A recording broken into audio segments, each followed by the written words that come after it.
Hello friends, welcome to our channel. Friends, आज आपण law C E टीची Marathi law C E टीची तयारी कशी करावी, पेपर किती मार्क्सचा असतो आणि कोणते मीडियम असते, किती गुण असतात आणि ही परीक्षा कशी होणार आहे यावर पूर्ण माहिती पाहणार आहोत. तर फ्रेंड्स, व्हिडिओ पूर्ण बघा, लाईक, कमेंट, शेअर करा आणि सबस्क्राईब करायला अजिबात विसरू नका. तर चला पाहूया कशी करावी लॉ सी ई टीची तयारी. तर महाराष्ट्रात सध्या लॉ सी ई टीचे जे फॉर्म्स भरण्याची डेट आहे ती डिक्लेअर झालेली आहे आणि यामध्ये 150 मार्काचे पेपर मराठी आणि इंग्रजी या दोन्ही भाषेमध्ये असणार आहेत. तर या दोन्ही भाषेमध्ये आता पेपरचे स्वरूप कसे असतील, हा पेपर एकूण 150 गुणाचा असणार आहे, म्हणजे 150 मार्क्सचा असणार आहे. यामध्ये सर्व प्रश्न हे बहुपर्यायी असतील, म्हणजे MCQ मल्टिपल चॉईस क्वेश्चन बहुपर्यायी असतील. तर प्रत्येक प्रश्नाला 1 गुण, म्हणजे 150 प्रश्न तर 150 गुण, एका प्रश्नाला 1 गुण, असे 150 प्रश्न असतील, 150 गुण असतील. हे प्रश्न सोडवण्यासाठी तुमच्याकडे 2 तासाचा म्हणजे 120 मिनिटाचा वेळ असणार आहे. किती? 120 मिनिटं असणार आहे, म्हणजे 2 तास. आणि 2 तास आहे, 150 प्रश्न आहे, 150च गुण आहे आणि माध्यम मराठी इंग्रजी 2 माध्यम आहेत. आता या वेळेचे योग्य नियोजन करून तुम्ही हा पेपर सोडवू शकता. आता विषय कोणते कोणते आहे, प्रत्येकाच्या मनामध्ये क्युरियोसिटी असेल की आता विषय कोणते असतील यामध्ये. तर महाराष्ट्र राज्यातर्फे लॉ प्रवेशासाठी घेण्यात येण्यासाठी CET परीक्षा पेपर आता खालील विषयामध्ये विभागली जाणार आहेत. तर विषय कोणते आहेत, तर 3 वर्षीय पदवी अभ्यासक्रम CETचे विषय आहेत आणि गुण, प्रत्येक विषयाला गुण आहेत. किती गुणाची, तर तो सब्जेक्ट किती गुणसाठी आहे, किती मार्क्स आहेत साठी आहे. तर पहिला नंबर 1 कायदेविषयक अभिवृत्ती म्हणजे लीगल ऑप्टिट्यूड, या विषयावर आहेत 30 गुण. 30 गुणांसाठी या विषयावर प्रश्न विचारले जाणार आहेत. नंबर 2 आहे सामान्य ज्ञान आणि चालू घडामोडी म्हणजे general knowledge with current affairs, म्हणजे आता सध्या जी घडामोडी चालू आहे त्यावर आणि जनरल नॉलेज यावर असतात 40 गुण या सब्जेक्टवर. थर्ड आहे तार्किक आणि विश्लेषणात्मक कारणे म्हणजे लॉजिकल अँड ॲनालिटिकल रिझनिंग, यावर आहे 30 गुण. तार्किक आणि विश्लेषणात्मक कारणे, यालाच इंग्लिशमध्ये म्हणतात लॉजिकल अँड ॲनालिटिकल रिझनिंग, यावर 30 गुण आहेत. नेक्स्ट आहे इंग्रजी म्हणजे इंग्लिश, या सब्जेक्टवर आहेत 50 गुण. इंग्लिश या सब्जेक्टवर जास्त गुण आहेत, 50 गुण आहेत. त्यामुळे इंग्लिशचा तुम्ही चांगल्या रीतीने अभ्यास करून ठेवा. आता हे झाले एकूण 150 गुण. 150 गुण म्हणजेच 150 प्रश्न आणि हे सब्जेक्ट आहेत 3 वर्षीय पदवीसाठी, म्हणजे 3 वर्षीय LLB कोर्स जो आहे त्यासाठी हे 4 सब्जेक्ट आहे नुसतं. कोणते कोणते? Legal aptitude, general knowledge and current affair, logical and analytical reasoning आणि इंग्लिश, 4च सब्जेक्ट आहेत. 4 सब्जेक्टचा तुम्ही चांगल्या रीतीने अभ्यास करून ठेवा 3 वर्षीय LLB करू इच्छिणाऱ्या लोकांसाठी. आणि आता 5 वर्षीय पदवी अभ्यासक्रम यासाठी कोणते सब्जेक्ट आहेत ते पाहूया.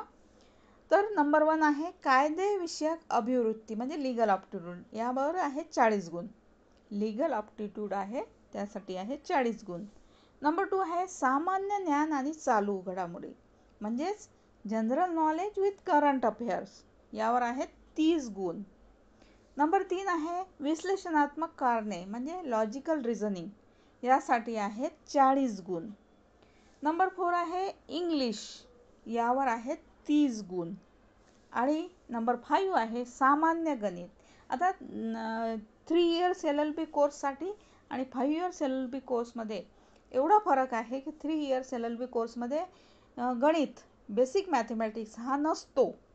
तर 5 इयर्स LLB कोर्ससाठी हा सब्जेक्ट नवीन ॲड आहे, त्यामध्ये बेसिक मॅथमॅटिक्स यावर प्रश्न विचारले जातात. हा आहे 10 गुण, 10 प्रश्न, म्हणजे एकूण असे 150 गुण आणि 150 प्रश्न असतील. तर यामध्ये कोणते कोणते आहेत subject? Legal aptitude, general knowledge with current affairs आणि लॉजिकल रिझनिंग, इंग्लिश, मॅथमॅटिक्स. तर हे झाले 5 सब्जेक्ट, 5 सब्जेक्ट 150 गुणांसाठी. तर हा झाला 5 इयर्स LLB करिता जे सब्जेक्ट आहेत ते, आणि 3 इयर्ससाठी आपण वर पाहिले. तर अशा पद्धतीने वरील विषयावर आधारित LLB MS CETचा पेपर होणार आहे. हा पेपर तुम्ही चांगल्या रीतीने सोडवा आणि यश नक्कीच मिळवा. चांगल्या रीतीने प्रश्न पूर्ण सोडवा. 2 तास आहे, 150 गुण आहेत, 150च प्रश्न आहेत, आणि सब्जेक्ट मी सांगितलेच आहेत की 3 इयर्स पेपर LLBसाठी कोणते सब्जेक्ट आहेत. Legal aptitude, general knowledge, current affair असते. जनरल नॉलेज तर तुम्हाला माहितीच असेल, आणि करंट अफेअर जर चालू घडामोडी आहेत आता ज्या घडत आहेत त्यावर लक्ष ठेवा. न्यूज ऐका, आपल्या टी व्हीमध्ये रोज न्यूज येते ती ऐका चांगल्या रीतीने, त्यामध्येच प्रश्न असतात. आणि लॉजिकल ॲनालिटिकल रिझनिंग असते, रिझनिंगचे तुम्हाला माहितीच असतील ते प्रश्न. आणि इंग्लिश हा सुद्धा सोपा सब्जेक्ट असतो, सोपे प्रश्न असतात इंग्लिशवर सुद्धा, पण यावर 50 गुण आहेत, त्यामुळे चांगल्या रीतीने इंग्लिश पण करून ठेवा. असे एकूण 150 गुण आणि 150च प्रश्न असतात. तसेच 5 इयर्स LLBसाठी सुद्धा तेच सब्जेक्ट आहे, फक्त एक नवीन ॲड झालेला आहे, बेसिक मॅथमॅटिक्स. हा 10 गुणांसाठी आहे, फक्त 10 मार्क्स आणि 10 प्रश्न असा हा नवीन ॲड झालेला आहे त्यामध्ये, सामान्य गणित म्हणून. तर असे हे सब्जेक्ट आहेत, यावर तुम्ही चांगल्या रीतीने अभ्यास करा आणि चांगल्या रीतीने पास व्हा. आणि आमच्या चॅनलमध्ये तुम्हाला सर्व सराव पेपर आणि सर्व विषयांची माहिती मिळणारच आहे, आणि आधी पण टाकलेली आहे, आणि पुढे पण आम्ही सर्व विषयांवर व्हिडिओ टाकणारच आहोत, आणि सराव पेपरसुद्धा टाकणारच आहोत. आणि CETची तयारी करत असताना एक प्रश्न नेहमी सर्वांच्या मनात असतो की यामध्ये निगेटिव्ह मार्किंग आहे का? तर या परीक्षेमध्ये विशेषतः निगेटिव्ह मार्किंग नसते. सहसा सर्व एंट्रन्स एक्झाममध्ये, कोणत्याही एंट्रन्स एक्झाममध्ये निगेटिव्ह मार्किंग असते, पण विशेष म्हणजे या CETच्या एक्झाममध्ये निगेटिव्ह मार्किंग अजिबात नसते. यामध्ये 2 तासाचा वेळ असतो, 150 प्रश्न असतात आणि 150 गुण असतात. तर अशी ही CETची एक्झाम असते, आणि ही ऑनलाईन पद्धतीने असते, पूर्णतः ऑनलाईन असते. तर तुम्हाला ऑनलाईन ही परीक्षा द्यायची आहे, तर चांगल्या रीतीने याचा अभ्यास करा. आणि आमच्या चॅनलवर चांगले व्हिडिओ अपलोड्स केलेले आहेत आम्ही या अभ्यासक्रमाच्या बाबतीत, आणि पुढे पण टाकणारच आहोत. त्यामुळे आमच्या चॅनलवर सर्व व्हिडिओ तुम्ही बघा आणि सक्सेस मिळवा, यशस्वी व्हा, आणि तुमची ॲडमिशन 100% मिळवा. थँक्यू.